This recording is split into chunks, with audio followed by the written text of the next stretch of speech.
très heureux de vous retrouver dans la cuisine de recetesapprouvées.com pour notre émission Les B.A.B.A. de la cuisine. Et je suis accompagné de Jean-Luc. Salut Jean-Luc. Alors aujourd'hui nous allons réaliser une pâte à choux. Et là en l'occurrence on va faire des profiteroles. Alors les ingrédients pour expliquer c'est très simple. La pâte à choux se compose de quelques ingrédients de base, donc de l'eau, de la farine, des œufs et du beurre.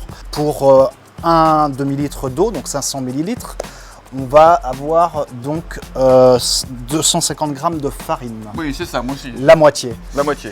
Et nous allons également avoir la moitié de beurre par rapport à la farine. Donc c'est simple, 125 g de beurre. 125, 250, 500. À cela, on va ajouter des œufs. Donc là, j'en ai mis 8. On commence par ajouter l'eau que l'on va porter tout doucement à ébullition. Donc là, ça va, le beurre, il est à température ambiante. Donc je ne vais pas le couper trop petit. Donc on est sur un beurre pommade ou pas vraiment? Peu importe, après ce qu'il faut c'est que le beurre et l'eau arrivent à ébullition en même temps. Il faut que le beurre soit fondu. Et pendant ce temps-là, je vais déjà tamiser la farine. Là on voit qu'on a une farine bien fluide, donc ça va aller, mais ça pourrait être aussi, donc ça va permettre d'aérer la pâte et d'avoir une pâte plutôt légère.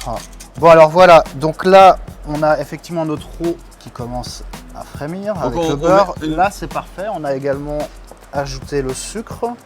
Donc on va avoir plus qu'à tout simplement ajouter la farine. Et là tout de suite on va mélanger. Alors là l'objectif c'est effectivement de former une seule boule de pâte. Et donc pour cela il faut éviter de faire des grumeaux. Et on va venir incorporer des œufs.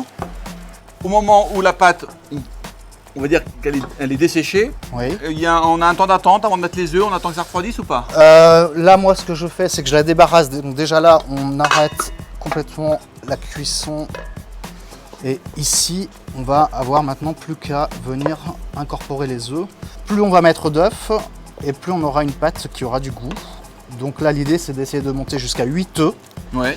Vous voyez, donc là, on en a déjà mis un. Et après, au fur et à mesure, elle va se détendre, cette pâte, et s'enrichir. Maintenant, oui, effectivement, on va préparer la dorure. La dorure se fait avec un œuf entier? Oui. Hein, je vois ça là. Oui, oui, tout à fait. C'est un œuf battu, tout simplement.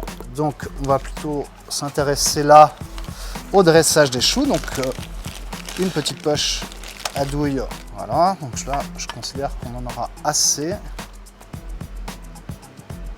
comme ça. On va venir leur donner, hop. Qu'est-ce que vous faites, hein, Jean-Luc? Et bien là c'est simplement que justement on redonne un petit côté droit à chacun des choux. Très bien. Et pourquoi on mouille la fourchette? Pour pas qu'elle ne colle à la pâte, tout simplement. On a un four qui est déjà maintenant à température, c'est-à-dire à environ 200 degrés. 200 degrés, hein, le four. Voilà. Et là, on va ajouter un tout petit peu de dorure sur chacun des choux. Objectif, c'est de les faire dorer à la cuisson. Voilà. Voilà Willy, il n'y a plus qu'à mettre au four. Bon, bah écoute Jean-Luc, au four, combien de temps?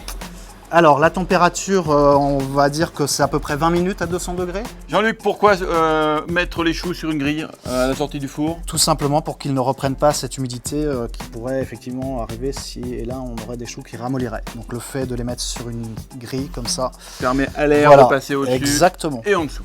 Et bien voilà, c'était la pâte à choux. On vous remercie, on se retrouve très très vite pour un nouveau B.A.B.A. de la cuisine.